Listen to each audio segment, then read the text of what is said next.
Buenos días.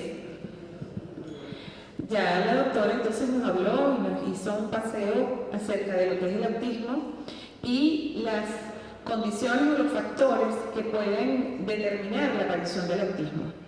Uno de los factores más importantes son los factores de riesgo biológico, que son una gran cantidad de factores que son los que van a modificar esa epigenética y que son los que van a hacer que haya esa expresión o no genética para la aparición de los trastornos del neurodesarrollo y el autismo. Entonces aquí pueden ver que tenemos estas condiciones o estos factores de riesgo biológico. ¿Y cuáles van a ser los más importantes? En primer lugar, los factores maternos, sobre todo los factores preconcepcionales, los factores concepcionales y el microbioma. Por otro lado, tenemos el exposoma, que son todas aquellas, es todo el ambiente en el cual ese niño y su madre van a estar situados y que pueden inducir modificaciones a nivel biológico, la epigenética, que va a ser esas modificaciones precisamente que se están produciendo a nivel genético y causadas precisamente por el exposoma. Y en relación al niño, vamos a tener los 1000 primeros días de vida, o sea, todo a lo que ese niño va a estar expuesto en los 1000 primeros días de vida. Quiere decir que es la intervención de los factores maternos, el exposoma y la epigenética durante el periodo embrionario fetal a la edad de la lactancia, cuando sea preescolar, y el microbioma. Entonces fíjense que no tenemos un solo factor que va a ser determinante para la aparición del autismo. Aquí fíjense que tenemos entonces los factores genéticos, los factores determinantes de la madre, la placenta, las alteraciones de la perfusión cerebral una vez que nace el niño, los factores maternos, en el momento del nacimiento, los factores clínicos que puede tener un niño. Entonces fíjense que tenemos una gran cantidad de factores que cada uno por separado pueden ser determinantes para la aparición de un trastorno de neurodesarrollo. Entonces, los trastornos del neurodesarrollo van a estar asociados a anomalías estructurales derivadas de alteraciones durante el desarrollo embrionario del cerebro. Y esto es importante tenerlo en cuenta, y por eso es que es determinante la evaluación de un médico especialista en trastornos del desarrollo, porque el autismo y los trastornos del desarrollo tienen una base biológica, y esa base biológica tiene que ser manejada por el médico. Además de que, como esto se produce durante el desarrollo embrionario, cuando tenemos cada una de las capas germinales de donde se origina el ser humano, esto no solamente va a afectar la capa más externa, que es el sistema nervioso y la piel, sino que a la larga, y por esa interacción entre ese origen embrionario de todas las tres capas embrionarias, valga la redundancia, entonces vamos a tener manifestaciones también a nivel endocrino y metabólico, entre otras. Entonces, la consecuencia de todos los trastornos del desarrollo van a ser, y de estas anomalías van a ser las desviaciones a nivel del desarrollo y el aprendizaje. Vamos a recordar entonces que un disturbio en una etapa temprana puede llevar a alteraciones de largo alcance en diferentes órganos y tejidos. Y aquí ustedes pueden ver cómo no es que cada uno de los factores de riesgo van a sucederse y van a impactar de manera individual, sino que siempre van a estar entrelazados. Y así tenemos que los factores genéticos pueden ser modificados por el exposoma, o los factores medioambientales. Estos factores medioambientales, que fíjense que incluyen muchísimos de estos factores, son los que van a condicionar la epigenética. La epigenética a su vez va a modificar este exposoma. La epigenética y los factores medioambientales van a modificar estos factores genéticos. Aquí falta, falta aquí. Entonces tenemos más de, dale varios clics. Tenemos más de 200 genes de susceptibilidad, dale varios, por favor. Entonces, cada uno de estos factores va a modificar la arquitectura genética.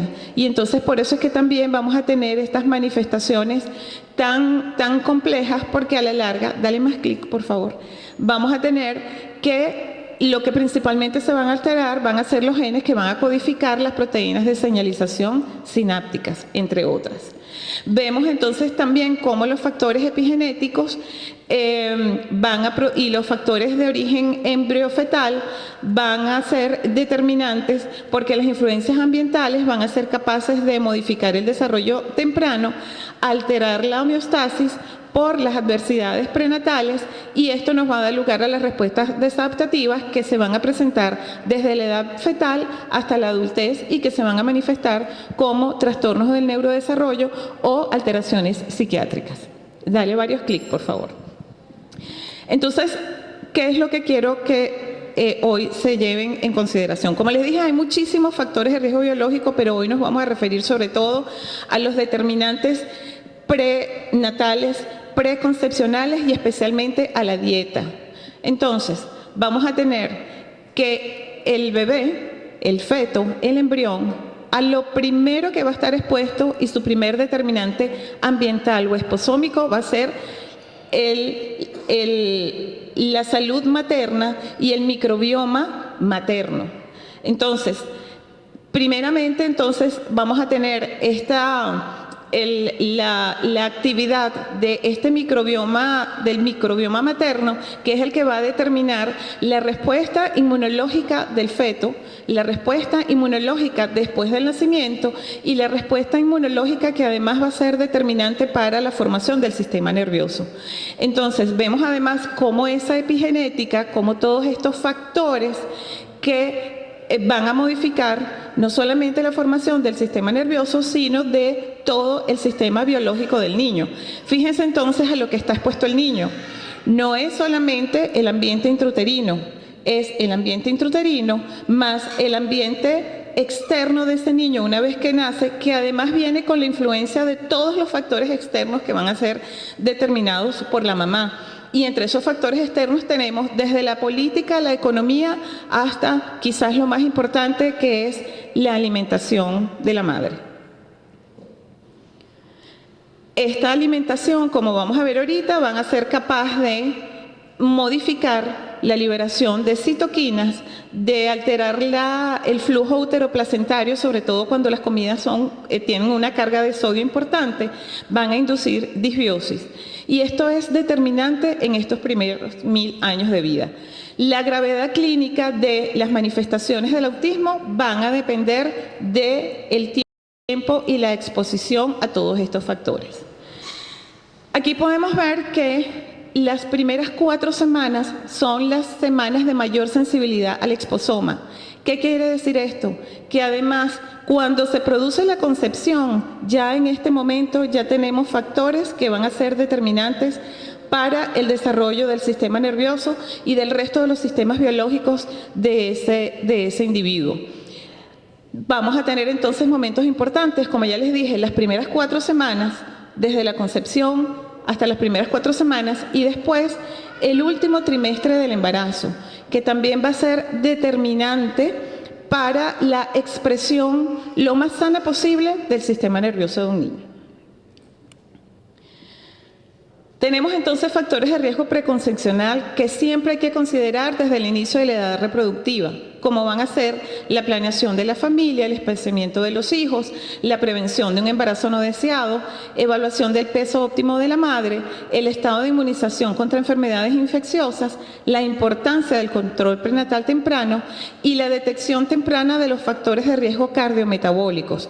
Y esto es quizás ahorita una de las cosas más importantes, porque estos factores de riesgo cardiometabólicos ya hoy día se sabe que son determinantes en la aparición de los trastornos del desarrollo y el trastorno del espectro autista por el tipo de respuesta inmunológica que va a tener la madre cuando sufre de alguno de estos trastornos cardiometabólicos.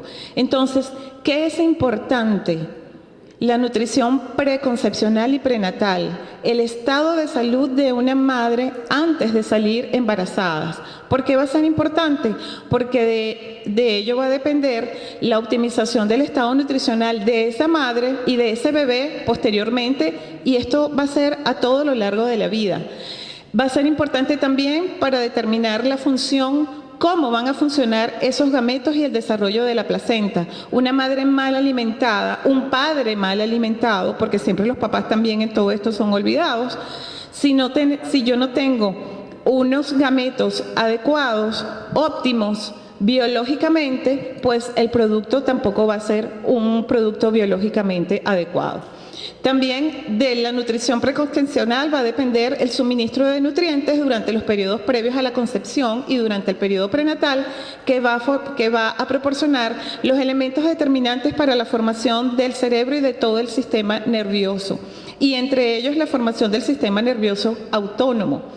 Y además, porque la nutrición materna va a programar al cerebro a través de mecanismos epigenéticos, y así se puede determinar si este bebé va a tener riesgo o, por el contrario, va a ser resiliente para poder adaptarse a todos los cambios posterior al nacimiento.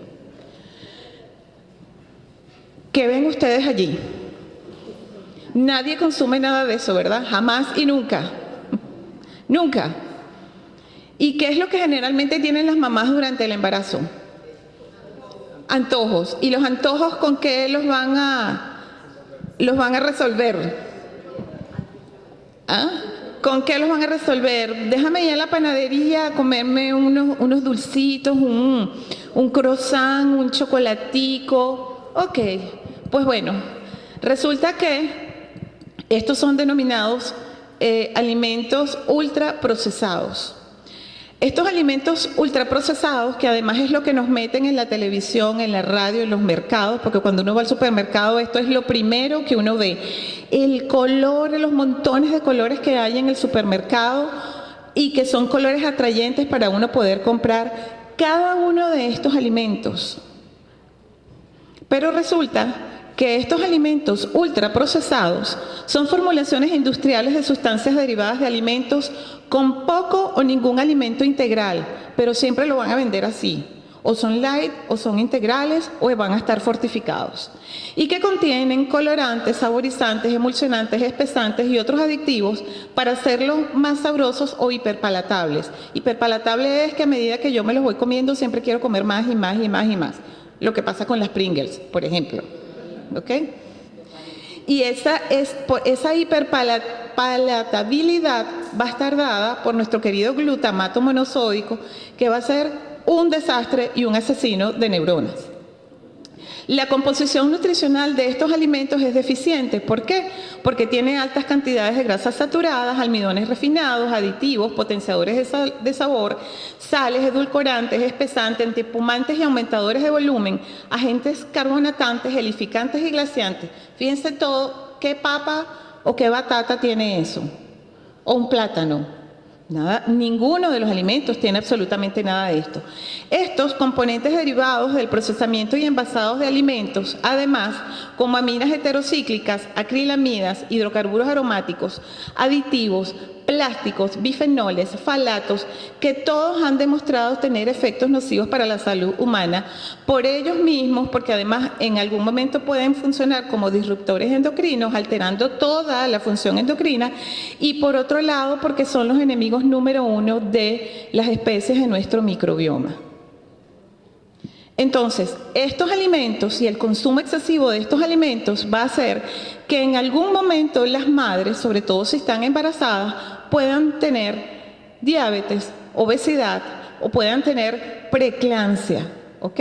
Y además se pueden desarrollar psicopatologías maternas porque la alteración de la microbiota va a alterar los neurotransmisores maternos y pueden tender a hacer que estas mamás entonces caigan en estados depresivos que van a sucederse por alteración de la microbiota. Y si esta microbiota de la mamá está alterada, esto me va a traer como consecuencia una respuesta inmune hiperreactiva, porque todas estas condiciones van a producir un aumento de la respuesta inmune materna. Y este aumento de la respuesta inmune materna va a traer como consecuencia un aumento de una sustancia que se llama interleuquinas, que van a disminuir el factor de crecimiento similar a la insulina, que es determinante para el crecimiento y el desarrollo fetal y perinatal. Entonces, el desarrollo de todas las neuronas y de todas las estructuras del sistema nervioso se va a ver alterada por estar comiendo todo el tiempo Doritos, o comiendo mucho chocolate, o comiéndome los Kit Kat, y todas esas cosas tan divinas que siempre nos venden. Esta respuesta inmune materna, en un principio, tiene un intento de neuroprotección para contrarrestar el estrés producido por la inflamación, producto de todas esas cosas que la madre está comiendo. Pero al final, ese estrés esposómico lo que contribuye es aumentar la respuesta de daño celular, que se va a traducir en un aumento del estrés oxidativo sistémico y daños a nivel mitocondrial, que eso lo va a explicar ahorita el doctor Barcano. Entonces, los hallazgos actuales sugieren el riesgo potencial de la exposición a alimentos ultraprocesados durante el embarazo y que pueden determinar la neurotoxicidad del desarrollo. La sal, el azúcar, la acrilamida y los ácidos grasos saturados van a afectar negativamente la función del cerebro porque van a aumentar el estrés oxidativo sistémico en la madre y después eso va a pasar al embrión, al feto y después a la respuesta del niño una vez que nace.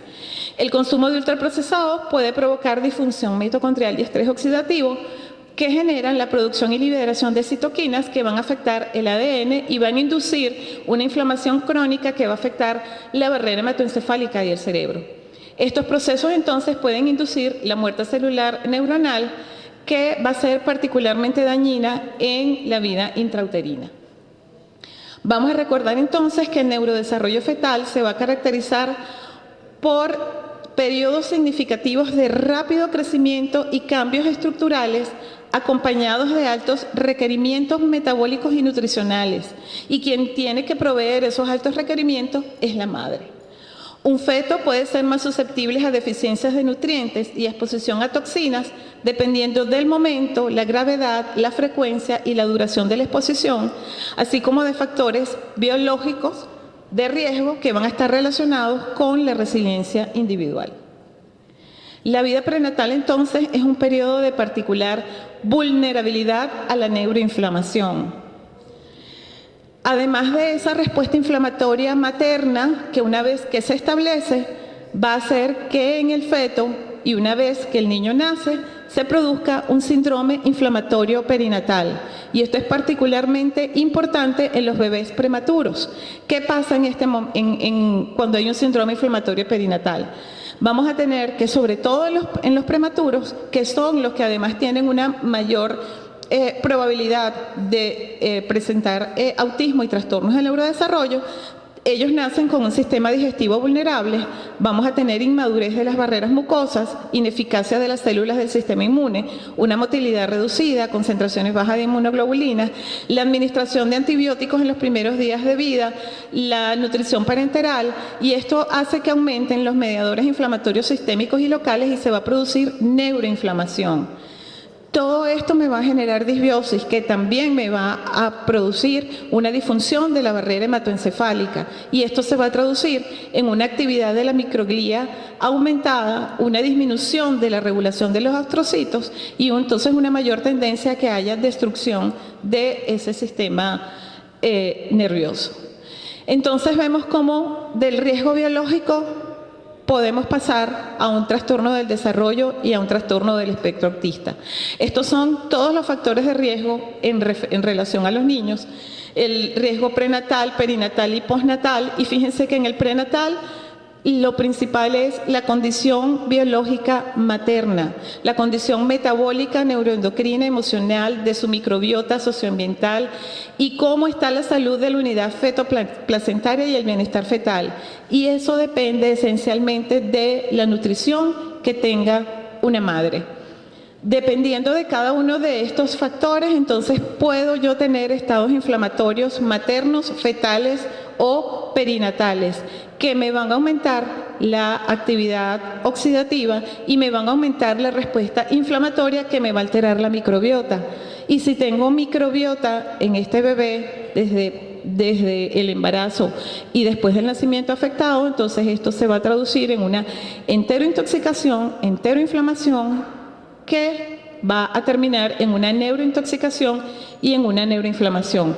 Voy a tener entonces ya, desde que nace ese bebé, un bebé con respuesta inflamatoria de bajo grado, que se puede traducir más adelante en enfermedades crónicas no degenerativas como la diabetes y la obesidad, pero que a temprana edad se puede traducir como un trastorno del espectro autista o trastornos en neurodesarrollo. Entonces, ¿qué es importante? La prevención. Y de allí la importancia de una consulta de riesgo biológico, donde una vez que tengamos a las mamás, la idea es que podamos tomar a esas mamás antes de salir embarazadas, y sobre todo en nuestro país, que tenemos una alta incidencia de embarazos adolescentes. Y que podamos tomar esas mamás que piensan salir embarazadas o esas mamás que tienen embarazos complicados y que puedan acudir a esa consulta de riesgo biológico para poder prevenir en ellas lo que puede pasarle al bebé posteriormente. Entonces, ¿qué es importante? Tener en cuenta cómo es la salud preconcepcional, qué ha pasado durante la gestación, cómo ha sido la dieta de esa mamá, el índice de masa corporal de esa mamá, la microbiota materna, si hubo o no infecciones, el estrés materno y el esposoma al que estuvo sometido.